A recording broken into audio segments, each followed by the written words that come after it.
ব্যক্তি ভালো কাজ করবে, আমলে সালেহ করবে। আমলে সালেহ কি? তাফসীরে আসছে আমলে সালেহ বলা হয় কুল্লু আমালিন ইউহিব্বুল্লাহ ওয়া ইয়ারদাহু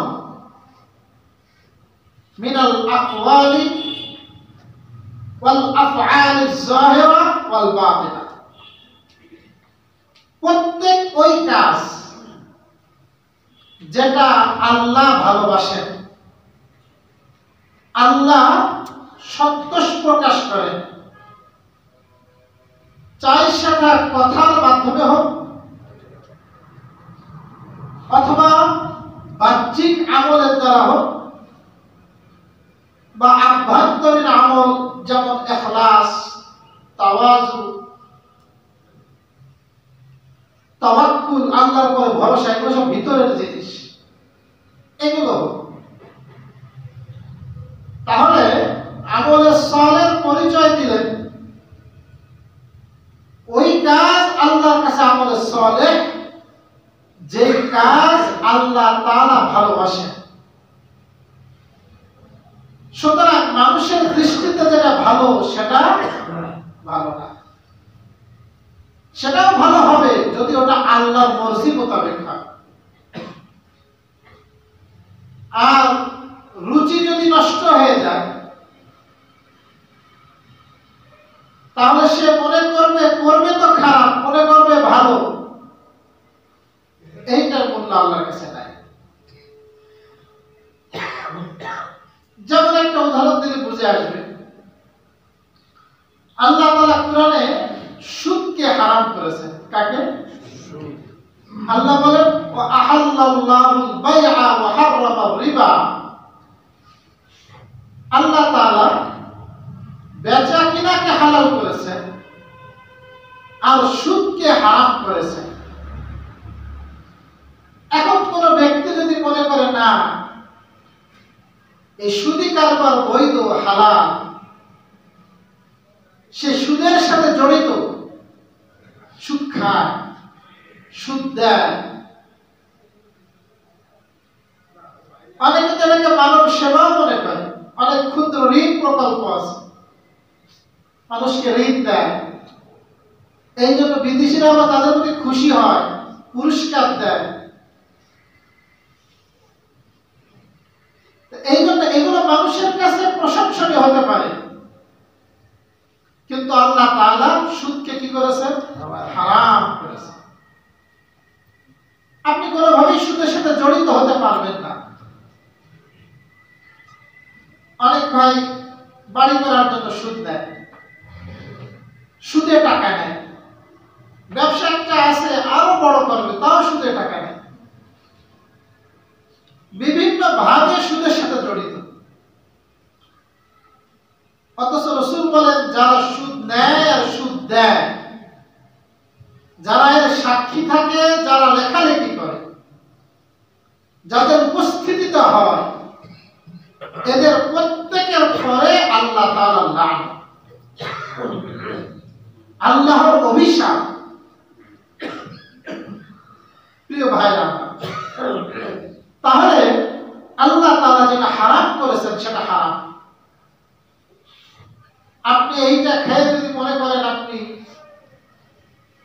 হালাল মনে করেন, তাহলে তো আপনার ঈমানই থাকবে না। হালালকে যদি কেউ হারাম মনে করে অথবা হারাম যেটা সেটাকে যদি হালাল মনে করে।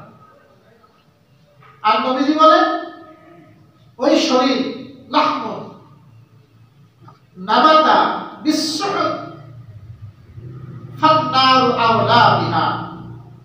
নবীজি বলেন যে শরীর হারাম খাদ্যে লালিত পালিত, ওই শরীরের জন্য জাহান্নামের আগুন এটাই হলো উপযুক্ত শাস্তি। প্রিয় ভাইরা আমার, এই জন্য আল্লাহ তাআলা যেটাকে অপছন্দ করেন, আমার শত কষ্ট হলেও সেই কাজ থেকে বিরত থাকতে হবে। আল্লাহ যেটা পছন্দ করেন সেই কাজ করতে হবে। ওই কাজের নাম হলো আমলে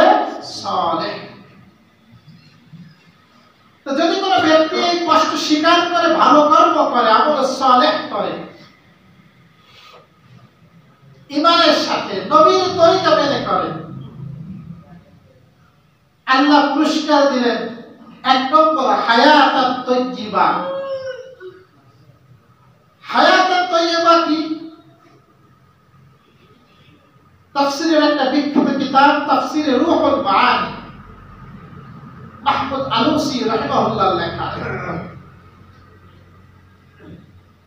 উনি এই হায়াতাত তাইয়্যিবা এই আয়াতের ব্যাখ্যাই করেন, এর মূল উত্তম জীবন তার উদ্দেশ্য আখিরাতের জীবন। কোন জীবন? কারণ আল্লাহ পাক আখিরাতে জীবন তাকে এমন অনন্তকাল শান্তি দিবেন যার কোনো শেষ নাই। 2 নম্বর বলেন হায়াতাত তাইয়্যিবার উদ্দেশ্য এটাও তার কবরের জীবন। কোন জীবন? কবরের জীবন, বারযাখের জীবন। কারণ হাদিসের মধ্যে আসছে আল কবরু রাওযাতুম মিন রিয়াজিল জান্নাহ আও হুফরাতুম মিন হুফারিন নার। কবর হয়তো জান্নাতের একটা বাগান অথবা জাহান্নামের একটা গর্ত। কত মানুষের জন্য তার কবরটা জান্নাতের বাগান হয়ে যাবে, কবরে থেকে জান্নাতের নিয়ামত সে পাবে। আর ফেরেশতারা বলবে নাম কানাউমাতুল আরুস, নবদুলহা যেমন ঘুমায়, নতুন বর আর কনে যেমন ঘুমায়, কেউ তাকে ডিস্টার্ব করে না, এইভাবে তোমরা ঘুমাও। এক ঘুমে ইসরাফিলের শিংকায় ফুক, তখন তার ঘুম ভাঙবে। সুবহানাল্লাহ। কবরের জিন্দেগিতে আল্লাহ পাক তাকে হায়াতাত তাইয়্যিবা দিবেন। আরেকটা হায়াতাত তাইয়্যিবার ব্যাখ্যা হলো শুধু কবরের আখিরাত নয়, আল্লাহ পাক এই দুনিয়াতেও তাকে উত্তম জীবন দান করবেন। প্রশ্ন হয়, অনেক নেককার মানুষ, সৎকর্মশীল, আমরা তো দেখি কঠিন বিপদের মধ্যে থাকে, কঠিন মুসিবতের মধ্যেও থাকে, অভাব অনটনেও থাকে। আল্লাহ তাআলা তো বললেন তাকে আমি উত্তম জীবন দিব। তাহলে আমরা তো বাস্তবতায় দেখি যে না, তার উত্তম জীবন তো সে পাচ্ছে না। প্রশ্ন হয় না? এর ব্যাখ্যাও করেছেন তাফসীরে রূহুল মাআনিতে। উনি হায়াতুত তাইয়্যিবার ব্যাখ্যা করেছেন 2টা। পার্থিব জীবনের হায়াতের মধ্যে উত্তম জীবনের অর্থ হলো 2টা। 1 নম্বর হলো আল কানাআত ওয়া রিজা বিকদরিল্লাহ তাআলা লাহু।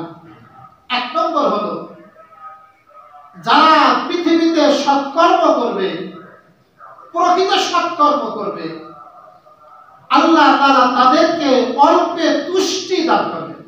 সুবহানাল্লাহ। কানাআত বলা, আরবিতে কানাআত। কত মানুষ 50,000, 60,000, 70,000 ইনকাম করে, আবার কত মানুষ দেখা যায় 15,000, 20,000 ইনকাম করে।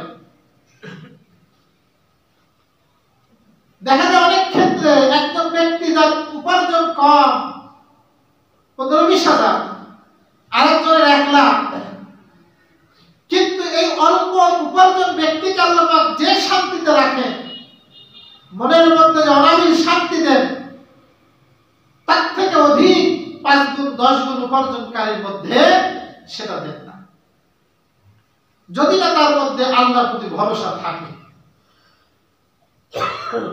এর 1 নম্বর হলো অল্প তুষ্টি আল্লাহ পাক দান করেন। আর 2 নম্বর রিজা, সন্তুষ্টি বিকদরিল্লাহ, আল্লাহ যা রাখছেন ভাইকে সে তাতেই খুশি থাকে যে আমার আল্লাহ আমার জন্য এতটুকুই রাখছেন, আলহামদুলিল্লাহ। হযরত আলী রাদিয়াল্লাহু তাআলা এর একটা বিখ্যাত কবিতা আছে, খুব সুন্দর উনি বলেছেন। হযরত আলী বলেন রাজিনা কিসমাতাল জব্বার ফিনা, রাজিনা কিসমাতাল জব্বার ফিনা, লানা ইলমুন ওয়ালিল জুহালি মালু, ফাইন্নাল মালা ইয়াফনি আন করিবিন ওয়া ইন্নাল ইলমা বাকিন ফি হায়াতি। হযরত আলী বলেন, রাজিনা কিসমাতাল জব্বার ফিনা, মহান আল্লাহ আমাদের মাঝে যে বন্টন করেছেন, এই বন্টনে আমরা বড় খুশি, এই বন্টনে আমরা বড় খুশি। কি খুশি? কি বন্টন? লানা ইলমু, আল্লাহ আমাদেরকে ইলম দিয়েছেন, ওয়ালিল জুহালি মাল, আর জাহেলদেরকে মাল দিয়েছেন। উনি বলেন ফাইনাল মালা ইয়াফনি আন কারিবিন, কারণ মাল অল্প কিছুদিন পরে শেষ হয়ে যাবে, সারা জীবন থাকে না। আর ইলম সেটা তার সাথে সবসময় বাকি থাকে। এই সন্তুষ্টি আল্লাহর প্রতি সে সবসময় প্রস্তুত থাকে যে না, আমার পর কোনো বালা মুসিবত আসতে পারে, আমি প্রস্তুত।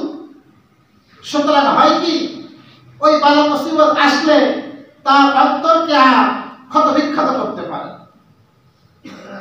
প্রিয় ভাইরা, এই জন্য হায়াতাত তাইয়্যিবা, উত্তম জীবন আল্লাহ পাক দিবে যারা দুনিয়াতে নেক আমল করবে।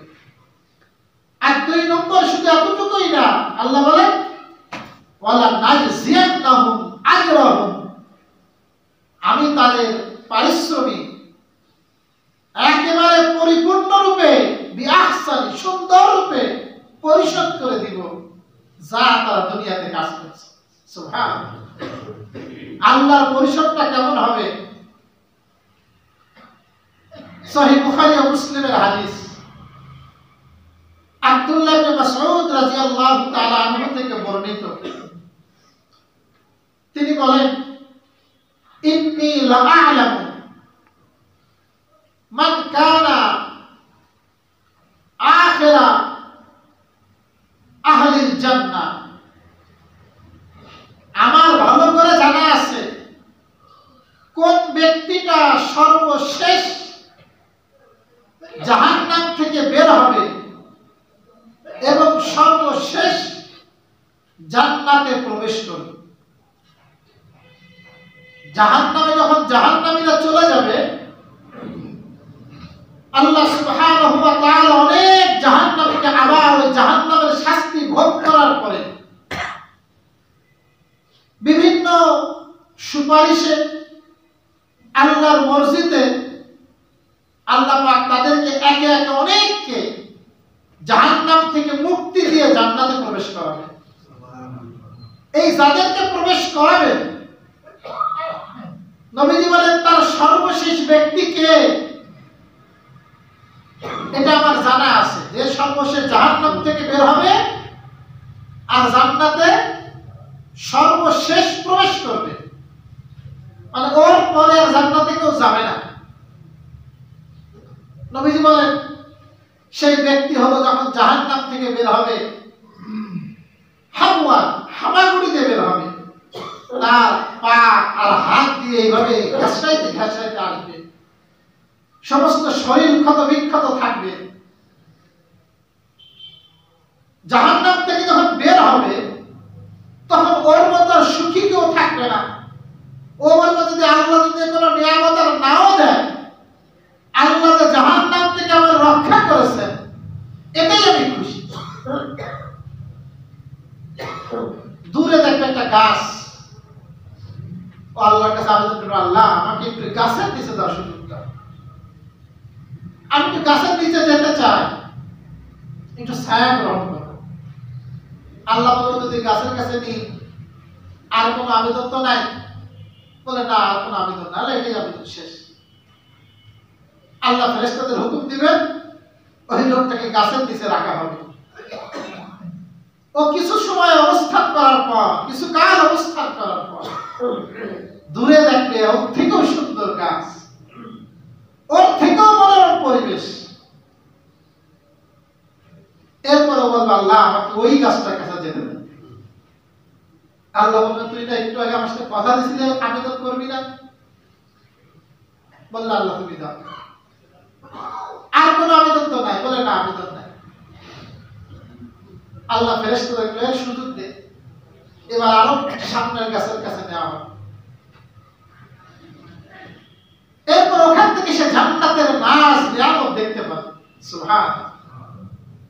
জান্নাতের নিয়ামত যখন দেখতে পাবে, ও বলবে আল্লাহ এতদূর পর্যন্ত যখন আসছো, আল্লাহ তোমার এই বান্দারে আর বাইরে রেখো না, আমার একটু জান্নাতে ঢোকা তুমি ব্যবস্থা করো। আল্লাহ সুবহানাহু ওয়া তাআলা বলতে ঠিক আছে তুই যা। ও জান্নাতের কাছে আসবে, সহিহ বুখারী মুসলিমের হাদিস। ও আসবে, আইসে উকি মারে দেখবে জান্নাতে সবাই সিট দখল করে বসে আছে, এই আত্মাশায় বসে আছে। এখন একটা বাইরে মানুষ ঢুকবে কেমন? ও আর ঢুকবে না। আল্লাহ আল্লাহ প্রত্যেকে তার আপন আপন জায়গা তো দখল করে আছে, জান্নাত তো ভরা জান্নাতীদের দিয়ে, আমি কোথায় ঢুকবো? আল্লাহ সুবহানাহু ওয়া তাআলা বলবেন আয় উদখুল ফাদখুলিল জান্নাহ, আরে জান্নাতে ঢোক। ফাইন্না লাকা মিসলা দুনিয়া ওয়া আশারাতা আমসালিহা, আরে টেনশন করিস না জায়গার জন্য, তুই জান্নাতে ঢোক। তোর জন্য জান্নাতে এই যে দুনিয়া যতটুকু দেখেছিস, এই দুনিয়া আর ওই দুনিয়ার সমপরিমাণ 10 দুনিয়া সমপরিমাণ জায়গা আমি আল্লাহ জান্নাতে তোর জন্য বরাদ্দ করে দিই। সুবহানাল্লাহ। 10 দুনিয়া সমপরিমাণ জায়গা এই ব্যক্তি হবে সর্বনিম্ন জান্নাতি। কি জান্নাতি? মানে সবার শেষে ঢুকছে, এর থেকে কম স্তরের জান্নাতি নাই। বলবেন তোকে শুধু এই জান্নাতি না, এই দুনিয়া তার সমপরিমাণ 10 দুনিয়া, এইটা তোকে আমি দান করলাম। ও বলতো আল্লাহ আনতা তাসখারু মিন্নি আনতা তাসখারু বি ওয়া আনতাল মালিক, ঠাট্টা করো আমার সাথে, তুমি বাদশাহের ঠাট্টা করো। আল্লাহ রাসূল সাল্লাল্লাহু আলাইহি ওয়াসাল্লাম বলেন, এই হাদিস পড়ার পরে সাহাবায়ে কেরাম বলেন আল্লাহ রাসূল এমন হেসে দিলেন, ফাসাহিকাত নবী হাত্তা বাদাত নওয়াজিজুহু, রাসূল এই কথা বলার পরে হেসে দিলেন যে নবীজির সামনের দাঁতগুলো দেখা গেল। নবীজি সাধারণত মুস্কি হাসতেন, কিন্তু এই ঘটনায় এমন হাসতেন যে সামনের দাঁতগুলো প্রকাশিত হয়ে গেছে, যে একজন ব্যক্তি বিশ্বাস হচ্ছে না যে আমার জন্য এত বড় জান্নাত আল্লাহ তাআলা বরাদ্দ দিয়ে রেখেছে। সুবহানাল্লাহ। ইনি হবে সর্বশেষ জান্নাত। আল্লাহ তাআলা বলেন সূরা নাহলের 97 নম্বর আয়াতে, আমি আল্লাহ তারা যে আমল করেছে ওই আমলের অতি উত্তম বদলা জান্নাতে আমি আল্লাহ তাআলা দান করব। নবী বলেন যদি কোনো ব্যক্তি একবার সুবহানাল্লাহ পাঠ করে, বলে আল্লাহ পাক তাকে জান্নাতে এমন একটা গাছ তার জন্য রোপণ হবে, ইয়াসিরুর রাকিবু ফি জিল্লিহা মিয়াতা আমিন লা ইয়াকতাউহা, 100 বছর পর্যন্ত ওই গাছের ছায়া দিয়ে যাবে, গাছের ছায়া তার শেষ হবে। আল্লাহ পাক ছোট ছোট আমলের বিশাল বদলা রেখে দিয়েছেন কোথায়? জান্নাত। এখন আল্লাহ বললেন যারা নেক আমল করে, এখন নেক আমলের ফিহরিস্ত অনেক লম্বা, এর তালিকা তো অনেক। আমার মূল আলোচ্য বিষয়ে আসতেছি, এর আলোচ্য এত অনেক লম্বা, কিন্তু এই অনেক লম্বার মধ্য থেকে নবীজি সাল্লাল্লাহু আলাইহি ওয়াসাল্লাম কিছু আমল বলেছেন। এই আমলগুলো হলো আল্লাহর কাছে সর্বাধিক প্রিয় আমল। নেক আমল তো অনেক আছে, কিন্তু ওই নেক আমলের মধ্যে নবীজি বিশুদ্ধ হাদিসে পাওয়া যায় 10-12টি আমল এমন বলেছেন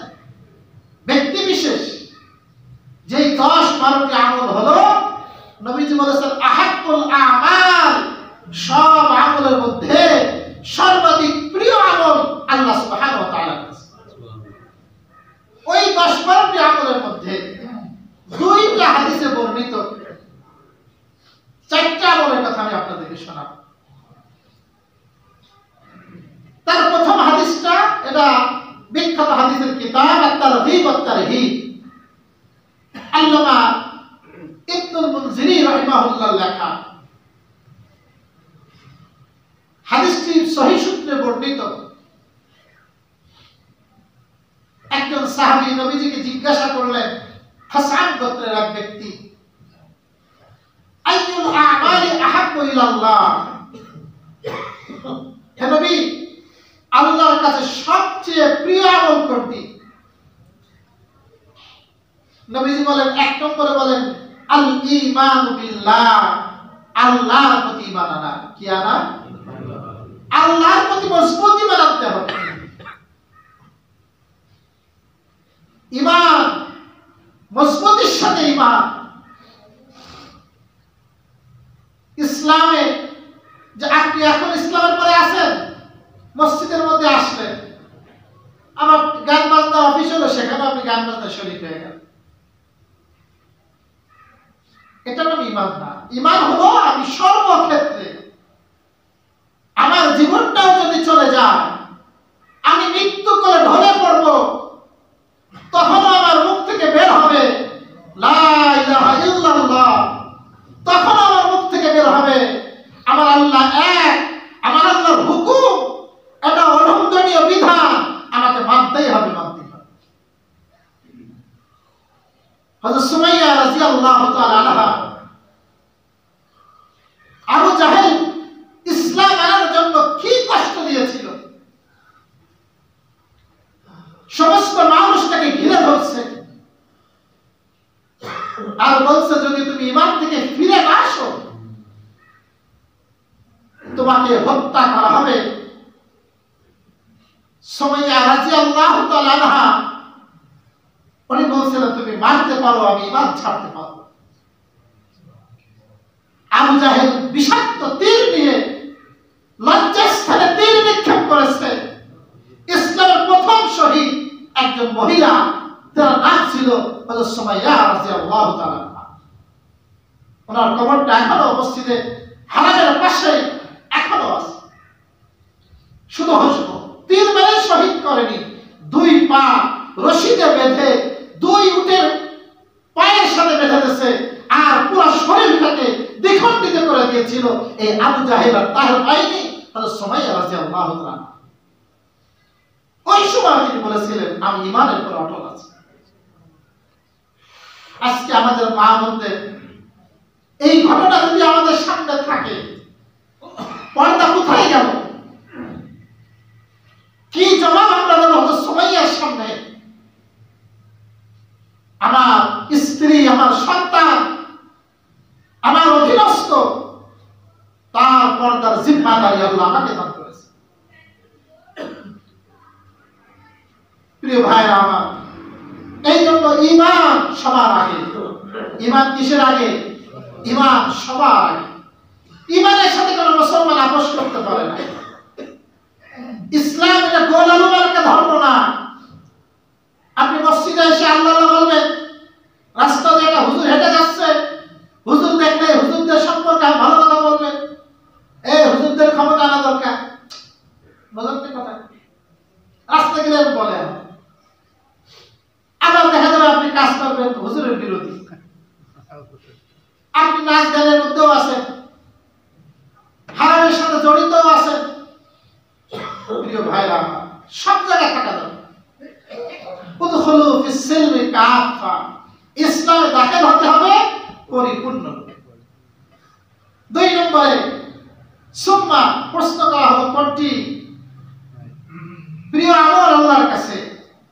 নবীজি বলেন, সিলাতুর রাহিম, আত্মীয়তার সম্পর্ক বজায় রাখা। কি বজায় রাখা?